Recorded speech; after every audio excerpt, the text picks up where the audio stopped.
Garden, which is a very special space to me. This is the first garden that I did back in 2012. This space used to just be grass, and I'd already been working with farmers, so I had started feeling like it was time for me to start growing. I was like, yo, I should start getting into the production side of the thing, you know? I was looking for an apartment and found one about 4 blocks from here. And when I found that spot, I was like, yo, it must be meant for me to take on this space. We started the garden with a grant from an organization called Feast RBA. They gave us $700 to get it going. We took that $700, bought soil, bought wood, and built the first 12 raised beds, which are in the core of the garden still. After that, you know, we kept applying for grants. We got fiscal sponsorship through the Enrichment Foundation.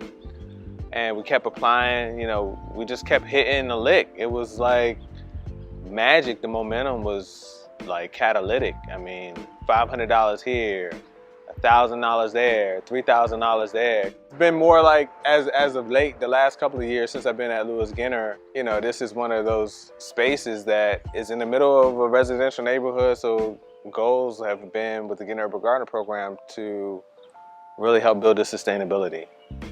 And one of those things was, you know, pollinators, you know, how to make it so that when people plant their fruiting vegetables, that the pollinators, butterflies, bees, and stuff like that are living here and have a good home, are attracted to the space, you know what I mean, to make it more productive on that end.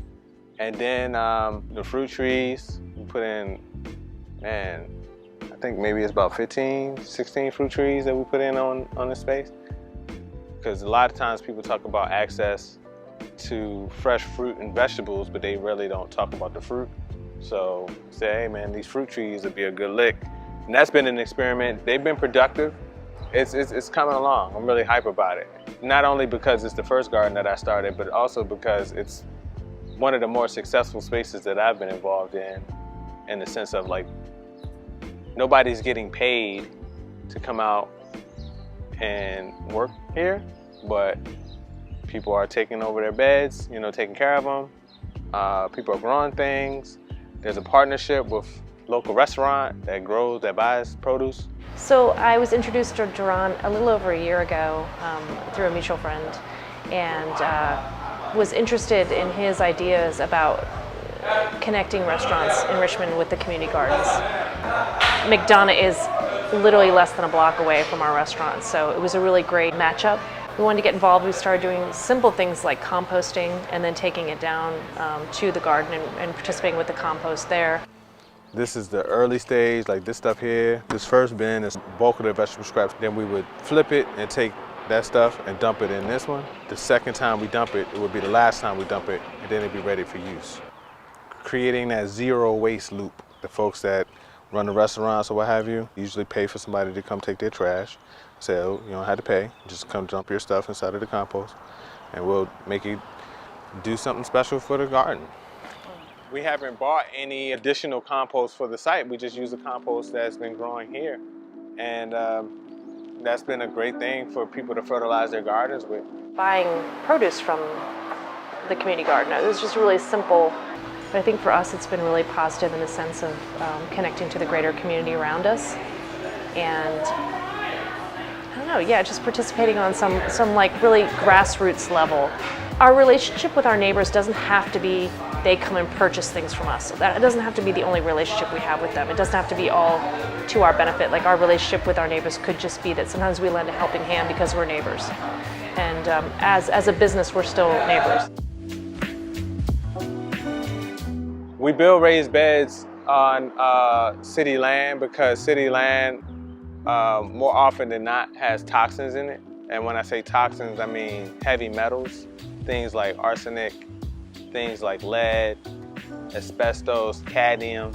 Like all of these things are extremely harmful and detrimental to human consumption. This environmental justice conversation, like most urban soils have heavy metals. And if we are paying attention to the environmental justice implications of urban greening, then raised beds in an urban environment is the way to go.